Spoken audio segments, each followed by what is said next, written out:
آئیے ناظرین، اب صحیح ابن خزیمہ کی سینے پہ ہاتھ باندھنے والی روایت کے ضعیف ثابت ہونے کے بعد غیر مقلد شیخ فصیح الدین حیدرآبادی جس حدیث کو حجت بنا کر بڑی شان سے پیش کر رہے ہیں اس روایت کی حقیقت۔ غیر مقلد شیخ فصیح الدین صاحب نے تمام اہل حدیث بھائیوں کو نصیحت کی تھی کہ وہ صحیح ابن خزیمہ کی سینے پہ ہاتھ باندھنے والی روایت کو حجت نہ بنائیں اور دلیل کے طور پر پیش نہ کریں، اور اس کے بدلے میں شیخ فصیح الدین حیدرآبادی نے کہا کہ وہ مسند احمد کی حلب الطائی سے مروی روایت کو حجت پکڑتے ہیں۔ آئیے اب دیکھیں اس روایت میں کیا ہے۔ خود شیخ فصیح الدین حیدرآبادی اس حدیث کو پڑھ رہے ہیں۔ حلب الطائی رضی اللہ عنہ سے روایت ہے کہ میں نے نبی صلی اللہ علیہ وسلم کو نماز سے فارغ ہو کر دائیں اور بائیں دونوں طرف سلام پھرتے ہوئے دیکھا ہے اور دیکھا ہے کہ آپ یہ ہاتھ اپنے سینے پر رکھتے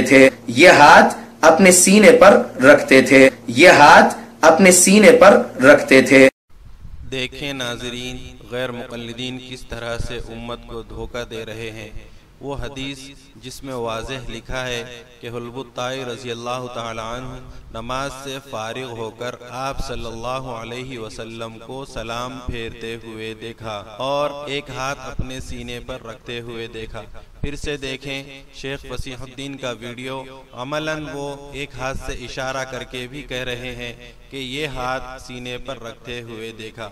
غیر مقلدین بھی عجیب احمق ہیں۔